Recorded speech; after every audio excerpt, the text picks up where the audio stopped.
I joined Worldquant in the early days and I became head of data strategy. We went from 60 people to 600. The whole thesis was, can I continue to spend hundreds of millions of dollars a year buying data? And we put that through our systematic trading processes. I joined Social Leverage. They've had a lot of success over the years. They were first investors in Robinhood, eToro, Alpaca, Customer with a K, Manscaped, YChart. The volume of data in the world that we live in is growing tremendously. I think the value of it or the price that we'll pay for it will go down over time, but I think we're going to consume more and more. Welcome to Investology. This episode will be a rare opportunity to rethink the business of financial market data. My guest today is Matt Ober, who has a unique background in data science and alternative investments and has moved from the hedge fund world, where he was a data scientist, to the venture capital world, where he now invests in data companies. I started by asking him about his fascinating career. So I started my career at Bloomberg in San Francisco. And so I spent about almost 5 years at Bloomberg, San Francisco, and then actually moved over to New York. And like most people that started at Bloomberg, they actually have you start by answering the telephone for Bloomberg's customer support line. So it was me and a bunch of others that graduated from college. That's what we did, and then move into the analytics department. So I spent most of my career at Bloomberg on that help chat, learning everything about the markets. And for me, I focused on equity derivatives and options mainly, but kind of got to learn everything. It was a great place to start the career. I then joined a hedge fund after Bloomberg when I moved to New York called Worldquant. Funny enough, I found the job through a Craigslist posting, which is not how most people find their hedge fund jobs. But I joined Worldquant in the early days. It was about 60 people, part of Millennium Partners. And we quickly had a thesis that if we could consume more data than anybody else in the world, we could manage more money. So over the 6 years that I was there, I became head of data strategy. We went from 60 people to 600, opened up offices in 25 countries. And the whole thesis was, can I continue to spend hundreds of millions of dollars a year buying data?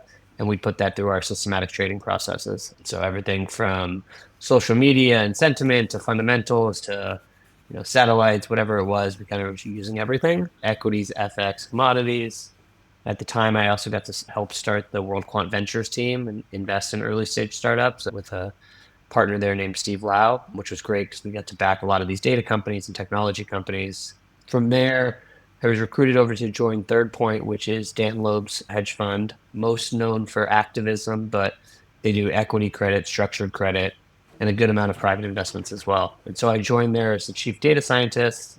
What that really meant is, help them rethink how they use data and information for investing. So every analyst investment team of about 20 people, and for every investment we made, we leverage data to make a better decision. So I always used to tell the team, like, we need to think like we are the data science team within the corporate company. So if we're investing in Starbucks, like, we should be leveraging consumer transaction data, app data, all these things, and understanding not only Starbucks, but all of their competitors. You can imagine the sky's kind of the limit on what we were doing, how we were using information. It's a really exciting time to think about how to push forward traditional investors. I think that was the time when quantamental investing was happening and was a buzzword, but I think for us, it was really about, data can be used for everything. Traditional investors were using their standard fundamentals, management meetings, expert networks. We helped rethink the process of how we made our investment decision making. After about 5+ years there, going through COVID and everything,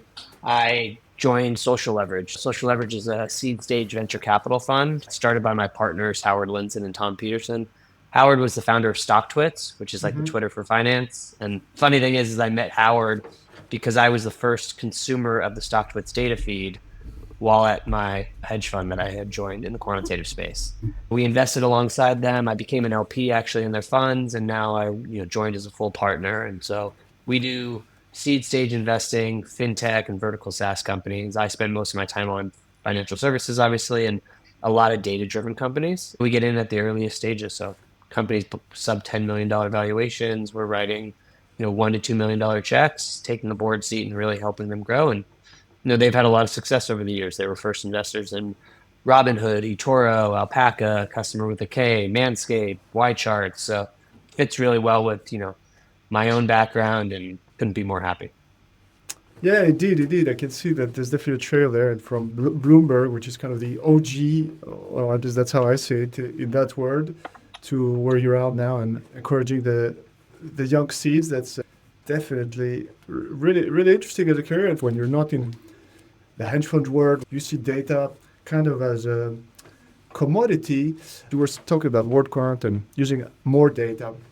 One thing I discussed with my latest guest, Marco from Ethno Research, is he talks a lot about quality of data. I was actually surprised to hear how hard it is to pick the data. He talks about picking the, I don't know if that's a good metaphor, but picking the right fruit at the market. You need to be a connoisseur of the data. How do you see this quality versus quantity? But listen, I think anytime you're selling data into financial services, there's a huge trial and testing period where you're looking at not only the quality and quantity, but like depth and breadth, coverage. How much data does it actually provide you? Is this data point in time? How was it stored? How accurate is it? The most sophisticated investors have a really strong operational process on how they evaluate data and test it both in and out of sample. And I think that's why it also can be frustrating to be a data vendor or a company selling into financial services because they have expectations of being able to take all of your data and play with it for 30, 60, 90 days, upwards of a few months before they even make a decision. So great potential customers to have, but really long sales cycle. And you're not exactly going to get a lot of feedback from them either if they don't move forward or if they do move forward. Yeah, I'm going to show this on the screen. There's this wonderful chart from the Terminus, which kind of shows the value chain of data. And I was interested to see it separates in primary data and derived data. And I was wondering if, as an investor, for example, in this data ecosystem, how do you see that value chain? And do you have favorite parts of the value chain that you like to be involved in? I think all of those value chains are interesting. I think it's obviously more valuable to be the owner of the data and have the raw data. I think as a end consumer, depending on the seat you're in, I think it's easier to consume derived data and data that's been made into something a little bit more simplified. Raw data is sometimes a lot to handle. There needs to be a lot of tagging and cleaning and organizing and maybe combining the data and joining it with other data sets. Whereas derived data might simplify things, aggregate things, make it more consumable, go from intraday to just a daily file. So I think there's value on both sides. I think the most sophisticated want the raw data. They want to be as close to the truth as possible. But I would say the majority of us want, it's kind of like selling information into corporates. You want answers and you don't always just want the raw data feed. You want to be able to ask questions, get the answers that you're looking for, and you don't really care how the sausage is made. But I do think the more sophisticated you are, the more you want to push the limits of potential alpha and opportunity, the more you want to get into how the sausage is actually made. I'm very interested to ask about how the sausage is made, but before that, I want to understand also who are the end users, because you talked about the most sophisticated, right? And I understand that hedge funds would fit that characterization, but from the most sophisticated hedge funds, who else is using this data? Is it also, let's say, traditional asset managers, retail?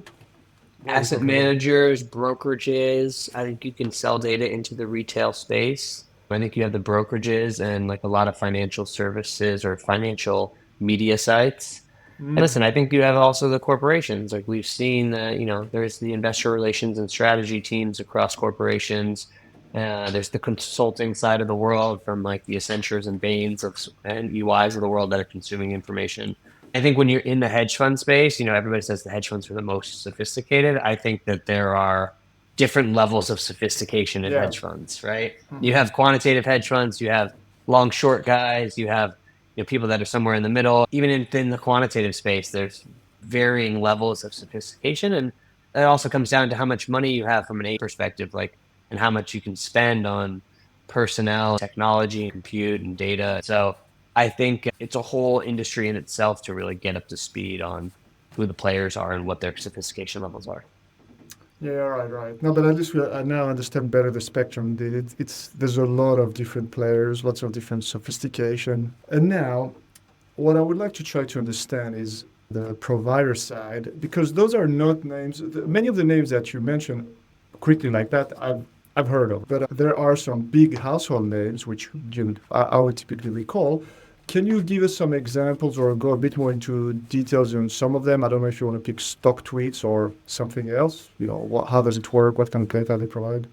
Yeah, I mean, StockTwits is one that obviously Social Leverage and my partner Howard we're investors in. I sit on the board of, you know, so StockTwits is a community where millions of users talk about stocks. So they actually invented the cash tag. So when you see a dollar sign in front of a ticker and it's talked about on Twitter or online, that was invented by StockTwits. And they've essentially made streams of the ability to talk not only about stocks, but you can talk about FX and crypto on their site. So all day people are talking about investment opportunities related to stocks. You can watch earnings live. People are giving, predictions in some case on where the prices are going. It's a great example of, if you think about a full fire hose of everything on StockTwits for the last 15 plus years, you're seeing the highs and lows of, not only sentiment, but velocity and volume of how many messages are happening. You can think about the financial crisis that we had, or when there was a huge movement in a specific stock like GameStop. What's their sentiment going into earnings or going into events?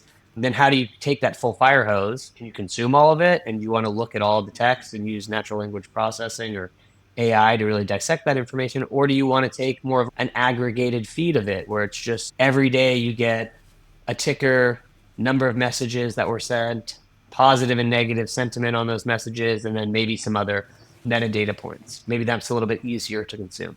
Or maybe if I'm a fundamental guy, I want to wake up every morning and on my watch list, just get a summary on each stock of what was the chatter about NVIDIA, Crocs, Nike, and Axon. And I wake up every morning and it just gives me a little update. It's a kind of a cover your ass type of email to make sure that I don't miss something that's happening in the retail world.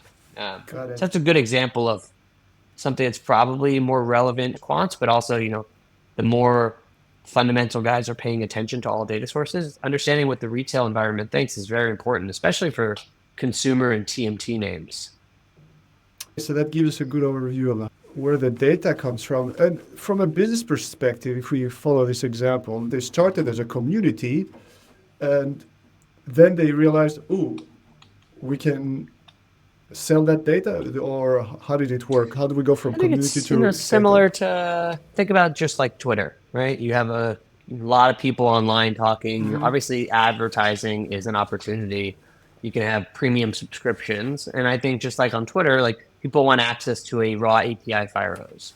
Whether that's just for, marketing insights, product insights, competitive intelligence, just like in the financial services world, I think everybody thinks about trading, but if you think about it, when you're investing with a fire hose of data, you might want to understand how are people talking about NVIDIA or Tesla in and around earnings, or when Tesla announces, a a new product like humanoids. And I think same thing with like a Twitter fire hose. Like, how do people feel about the elections, or how do they feel about a new, beverage that gets released? So all of these things I think are impressive. Yeah, right, right. And then you can use them. I can see how you can use them in different spectrum of things. Like you can read it, or you can quantify it and model it, and that's where the sophistication comes from, right? Right. So, I think there's all different like use cases, right? Maybe you care about only a few stocks, or you care about crypto and you want to know how the community is speaking about it. Maybe you care about a basket of companies. I think it could be used in many different ways. I think GameStop is a great example where it was more than just quantitative investors that cared. Fundamental investors care to know what's going on. right, right. And then when you mentioned WorldQuant, you wanted as much data as possible. If we look at this angle, and sophisticated player, I guess they could use this kind of data along with a lot of other types of data, and that's where they try to find their edge. I think when you have lots of data sets, you can mine a data set on its own. You can combine data sets. You can create human-based ideas, right? If this happens, then that happens, go long, go short. But you could also do generative alpha or AI where you're essentially just looking for patterns, right? Following trends and so forth. Maybe from a human perspective, it doesn't make sense, but it's fully based off of machine learning. I found alternative data is something really exciting also because it's visual. I've been doing a lot of analysis or let's say looking at billions, and they have these wonderful examples of looking at the jets of the companies, the supermarkets, are they full or things like that. Those are all visual examples, so that's why they work in billions. Do you see this alternative data as something that's expanding considerably? What's the trend in terms of sourcing new data? Yeah, I mean, listen, I think first of all, like, everything that Billions has is obviously real life examples. How often those are used, how valuable those are, those are definitely things that funds have been doing for a long time. I guess I get past this whole world of quote unquote alternative data.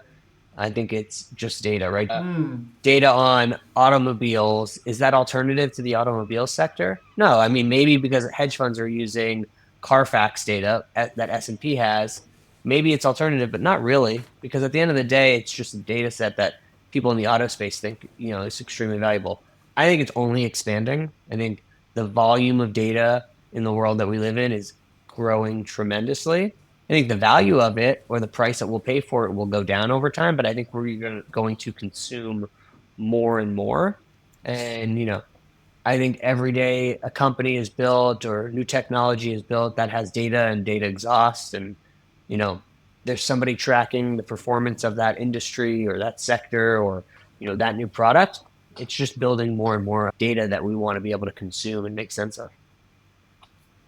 So data can also be a side income or new opportunities to expand a business that's producing data. Or maybe producing data is not the business, just like the community is not about producing data. But if you are producing data, there's a good chance it's valuable for someone, and therefore you might think of what can I do with it, or who can I sell it I to? mean, I think every company is thinking about, is there a revenue opportunity for the data that they produce, whether they want to sell that on their own directly, they want to partner with somebody to sell it, whether they want to give it to third parties that are creating products with it that are essentially selling it in different fashions. And then I think always the question is that revenue opportunity big enough for us to get excited about, or is it not worth our time given the size of our company?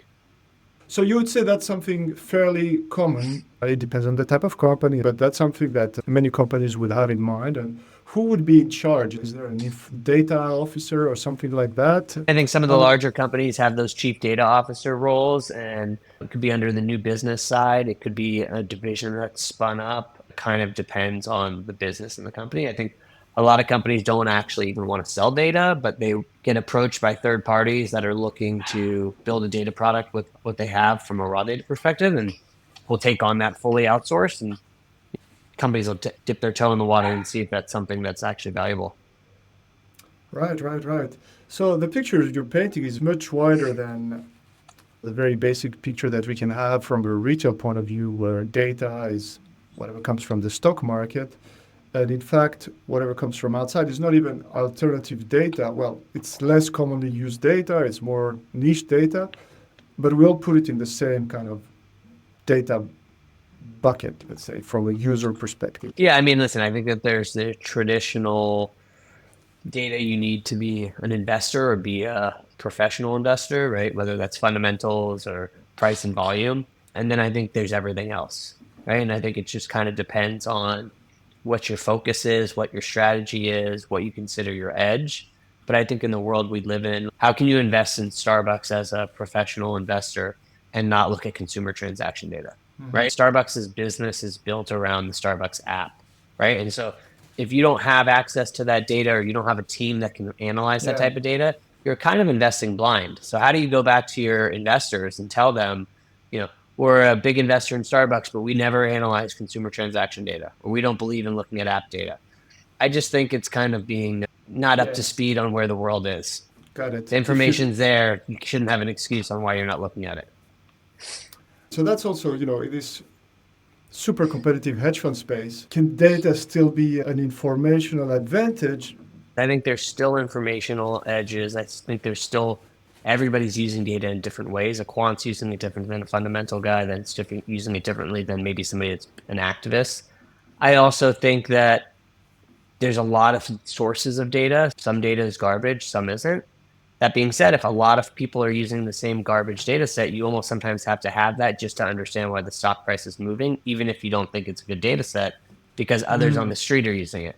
I also think, there's a friend of mine named Chris Camillo who has a YouTube show called dumbmoney.tv. who talks about, leveraging information, even just like Google Trends and TikTok data to understand what's going on in and around the world you live in. And I think he uses data in a different way than traditional Wall Street and kind of spots these trends early. And so I think like there's a great example of like the retail side maybe being more sophisticated than your most sophisticated hedge funds or Wall Street analysts. He calls it social arbitrage. I think there's a lot of edges out there. There's a lot of different ways to slice and dice different information sources. There's always going to be a race from the quants to get the latest data set that has alpha that'll erode over time, and speed and so forth can be one of those reasons why they win. I don't think that everybody has to play their game. No, yeah, definitely. So the edge from sophisticated point of view lays in part in this combination of lots of data, good data, and the power to process it. If we go to this processing part, one thing that we talk a lot about is AI applied to this, and therefore being able to iterate maybe faster or try new things faster. Do you see that as something that has fundamentally changed recently? That consumption and ingestion of data and how quickly you can process things is obviously always going to be an edge. Whether it's on the quantitative side or the fundamental side, how we consume data, APIs via Snowflake or Databricks, whether you get that from an FTP server, you have to download it yourself, how quickly you can, ingest that, transform it, put it in the process, analyze it versus the KPIs that you care about. That's a fundamental process versus, the quants need to get it in, backtest, simulate, see the performance in and out of samples. So I think that's constantly something that's evolving, and everybody's trying to be more and more efficient about it. And you mentioned that data modes are disappearing. You say they're changing, they're being created faster than ever before. The next data as a service BMO is being created right now, and we wake up and wonder, where did they come from? Can you expand on this? Because it seems to me that it's so competitive that it's very hard to get like a disruptor that's going to take everything away. Yeah, I mean, listen, I think data companies and how they are building and where they're getting information is changing. So, if you think about it, the largest companies in the world, S&P Market, FactSet, Bloomberg, LSEG, Reuters, they have tens of thousands of people offshore that have been forever ingesting data, cleaning it, building consolidated reports, pushing it out.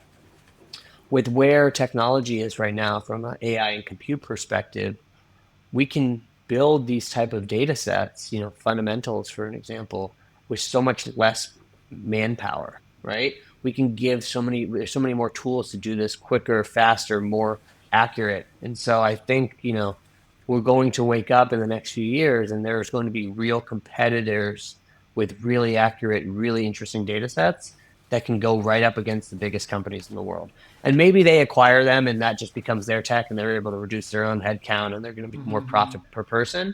Or we're going to see the next large financial service data and information services company. But I think this is even bigger than just the financial services space, right? Like I think across just all data companies, you think about like the Verisks of the world, you have MSCI, you have companies that aren't just selling into finance, but they're selling into insurance and government and so forth. How they build a lot of these data sets that come from public sources or come from IoT data, there's the ability to take this raw data and transform it and structure it and organize it and get it from multiple languages and multiple formats with accuracy checks. What once took us so many people to make sure that we could get to that 95 to 99% accuracy, I think we're going to be able to do much quicker with the systems that are out there. And so I think you're going to wake up and there's going to be some real new players in the space over the next few years. Um, and then I think if you've studied the data companies over time, like a lot of them have been serial acquirers, right? Like you need to own these data moats. And so we're seeing that with some of the companies that are growing up and getting bigger. AlphaSense acquired Tegas recently and they've made other acquisitions. And I think we're going to see more and more of that for these private companies that want to get to that bigger size, is that they're going to have to build these data moats and content moats. Right, right. That's a fascinating perspective. And from a data investor point of view, so definitely, yes, it's hard to hire 10,000 people, but if you've got the right model, suddenly you things can change.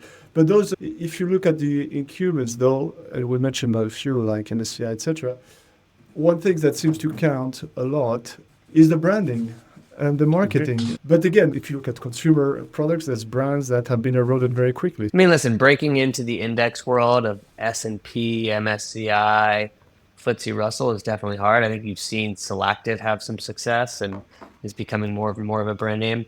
I always get worried when I meet early stage seed companies that want to be the next index provider, because like you said, brand matters, distribution matters. But I think you can win customers on trust. And if you have unique data, I think there's a way to obviously scale over time. And, it's not going to be easy, but AlphaSense wasn't around 10 plus years ago. Maybe they were just starting, but like now AlphaSense is becoming more of a household name in the data and information services space, right? They're not a pure data company, obviously. It's more of their platform, but they have a lot of unique data assets. And I think there's others out there similarly. I mean, even you can think about SimilarWeb, which I think of as more of a data company, which is public, they had 250 million in revenue selling to multiple sectors, but obviously hedge funds and financial services is a slice of their revenue. Their revenue is nothing to scoff at, considering it was enough for them to become a public entity. Yeah, that's really interesting. And I think there's really something now about the branding of all those companies because, yes, S&P is a self-reinforcing brand because we will quote it every day. But I'm thinking in terms of brand. Do they stand for something? Do they have any brand values? I don't know. I don't think so, or at least I don't see them. So perhaps there's something to be thought of here for the new data startups. But thank you for that. It's made me understand a lot better how this data ecosystem can work. And of course, there's those titans that are always going to be there. And I need to ask, because this is something that concerns hedge funds and data, and it's current. We've seen DeepSeek bringing a new model. There's a lot of caveats about the press release, etc. But anyway, they managed to do one of those large language model open to the public, and it changed a lot. And first of all, it's interesting that it's come from hedge funds. And, could we see more of this because hedge funds are so good at data? I mean, listen, I think Two Sigma, WorldQuant, there's a few others that have all built other businesses. And they have some of the smartest people in the world, right? They recruit some of the top PhDs around. They have some of the brightest minds. I don't think we've seen any of them have tremendous success with these other businesses. I think DeepSeek has captured the media attention. Time will tell if that becomes a real business on its own and how big. I think they all want to innovate and create new things. I think the world is bigger than hedge funds, and they've built some amazing technology. And if they don't want to keep it internally, there's potentially bigger opportunities. I'm not convinced yet that it's easy to do that from a hedge fund world, just because there's a difference between building the products, but then also building the business. I can think of 4 or 5 hedge funds outside of the ones I just mentioned that have spun out companies. There's definitely success. I just don't think any of them have reached that media attention that DeepSeek has had. So it'll be interesting to think like 2-3 years from now, is DeepSeek really still a thing? Yeah. Watch this space. I was talking to a university professor and he was saying, at least it looks like it's open, right? So universities could try to play in that game too, and other players. So it's really, it's exciting. But the excitement comes to the stock market as well, because what we see is it seems to be very much driven about these large capex. And from what you're telling me, I think data is definitely here to stay and to grow. Do you have any views about the data arms race? It's similar to arms races we saw in the high frequency trading world, where more and more technology to go faster and faster, from microwave to laying wires underneath the ocean, right? Like, I think buying more and more data. I think it's a game for some to play, but it's a tenth of the 1% are going to really go after that speed. I think from a data perspective, I think that the arms race will change, because I think that volume of consumption of data will go up for everybody. And for obviously the biggest buyers, it'll go up even more. But I think the amount we spend for data will go down, because data will become cheaper. I think ultimately we'll spend more over time, but we'll be buying more and more. And I think we'll be able to consume data based off of consumption models that are coming from a lot of marketplaces. I think we'll be able to buy more of the derived answers that we're looking for, rather than buying full feeds of data. But I think we'll be relying more and more on data, because AI will just be a bigger part of our lives. Yeah, no, that's really interesting. And coming back to the data firms themselves. I look back at the terminal list, which was also, which is great. There's great articles. I'm sure you commented on as well. It says financial data firms have been flying under the radar, at least in the public perception, including mine, right? But they've been doing extremely well. Is that also part of the thesis of social leverage? Well, data is, of course, in your DNA, but do you also see it kind of as a very good investment playing field? Yeah, I mean, listen, absolutely. I think for us at Social Leverage, we've always been financial services fintech investors. We are big believers in the data space and the data information opportunity. Those companies take longer to build, but we're also seed stage investors, so we have a 10-year outlook on things. I think we believe that owning your data and your data moat is extremely valuable, and there's always a risk building on other people's platforms or data assets. And so it's something we always think about when we're investing in a company and a sub industry is, what are the potential risks? And I think data is both a risk and an opportunity. I also wanted to talk about something that I see you developing, this initial data offering, which is a marketplace, if I understand well, between data providers and data buyers. Could you tell us the origins of that and how it works and what's the plan? Yeah, I mean, initial data offering was built out of the frustration I had from my earliest years in the hedge fund space, which was just, it's very hard to know when new data sets are coming to market, whether it's the biggest vendors in the world or the smallest ones. Like, how do you find out about them launching a new product? And so, it was built kind of off of, the learnings and, what I loved about Product Hunt, which was Product Hunt was a great place to announce a product. Initial data offering is a great place for vendors to be able to announce a new data set. And so it's really built off the back of Beehive, the newsletter platform that Social Leverage is actually an investor in. And I've just made it easy for vendors to be able to go onto the website, click and submit their data set. And we have a really strong community of the biggest buyers in the world, from hedge funds, financial services, corporates, and consultants. And they submit their data set, and the newsletter goes out a few times a week announcing these data sets coming to market, completely free for both sides. And for the vendors, it's great because the newsletter, everybody on the newsletter that consumes it for free can easily click a request for intro, and we share those qualified leads back to the vendors for no cost. And for the buyers, it's an easier way to know about new things coming to market. If you're in a data buying seat, you're bombarded with emails and phone calls and everything. And if you can have a simple place that kind of announces new data sets that are being launched, and it's as simple as clicking a button and saying, I'm interested, and they'll reach out to you, what better way to, organize this community? And so for me, it's about the community and leveraging the Beehive newsletter platform that we're extremely excited about being investors in. For our own companies, it's a great way for them to announce their data sets. And you can imagine the service provider ecosystem of all these companies that want to sell into and around the data ecosystem. It gives us a nice pulse on that market and ability to help target. Super cool. Two things on that. The first is how sophisticated we've talked, how clever, sophisticated the data ecosystem is, but how old school it seems to be in terms of selling it and marketing it. And this is something that I've discussed again with a previous guest, saying like one of the pains that data scientists have to deal with is being cold called all the time. Isn't that amazing that the level of sophistication in terms of the marketing is so backwards compared to everything else? Yeah. I mean, I think that's why I kind of built it, just to simplify some things. And I think it kind of runs on its own. So there's not much work from my end except for getting to just see the excitement of these new companies. And, in some cases, it's great for our partners, for our companies to partner with them, and lots of opportunities around it. I do think that people are bombarded with new data sets coming to market. I think what we've done with initial data offering is we don't touch the data. We don't want to see the data. It's much more of a, almost like a announcement, like a press release, but it's just there's not going to be 100,000 users on the newsletter, right? I think when you think about newsletters, you always see like these stats like, my newsletters grew at like 50.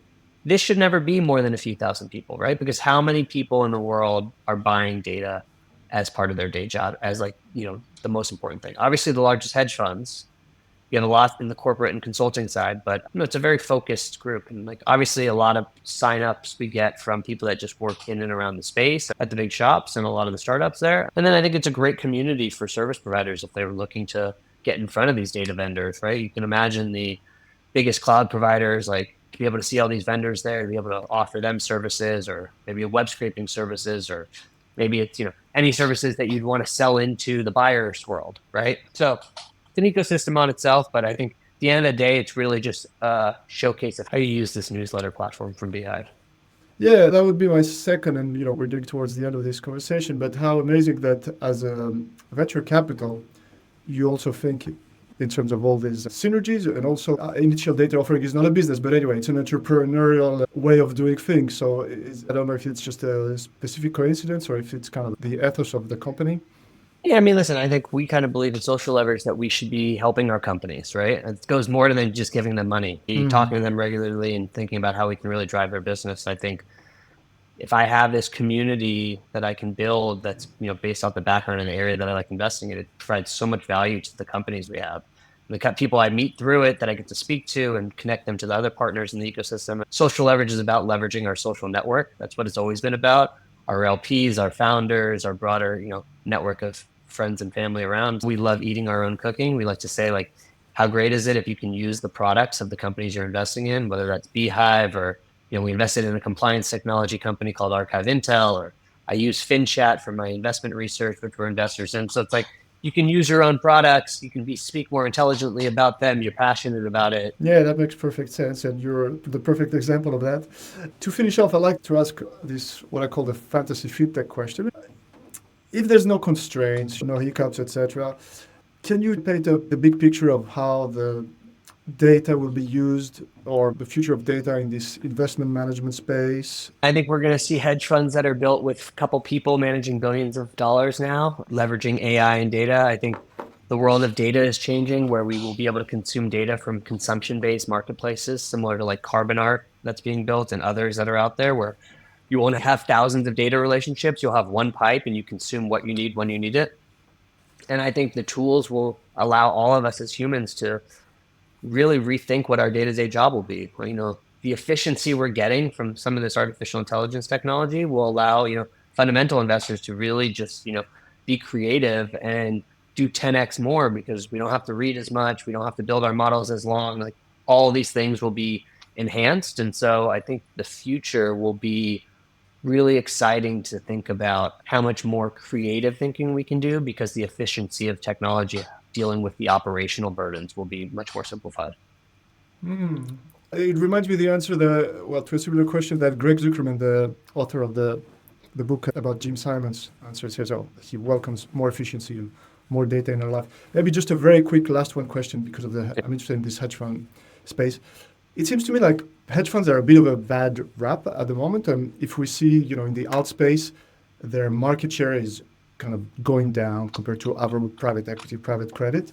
As an ex-hedge fund yourself, how do you see that? And how do you see, hedge funds in the global portfolio composition? I think like any macro environments, we're going to move in and out of different asset classes and so forth, whether that's private equity, private credit, venture, hedge funds. I don't think hedge funds are going anywhere. People are wanting to more and more pick their hedge fund strategy, or they go into a multi-strat hedge fund because they want a little bit of everything. But I think hedge funds are here to stay. I think we'll ask more and more of them, and we'll be more and more strict on who we pay fees to. But I think I'm a big believer in paying fees in the investment management world, because let smart people do smart things and pay them for their expertise. And they do a lot of stuff that we can't do on our own. And maybe some of the basic equity investing we can pay as higher fees for, but there's definitely a lot of investments we're not going to make as a retail or even sophisticated investor on our own, and happy to pay them to do that for us and manage it while we do what we enjoy. That makes perfect sense. I do think like the hedge fund perhaps underrated, although it's hard to not. People love taking hedge funds.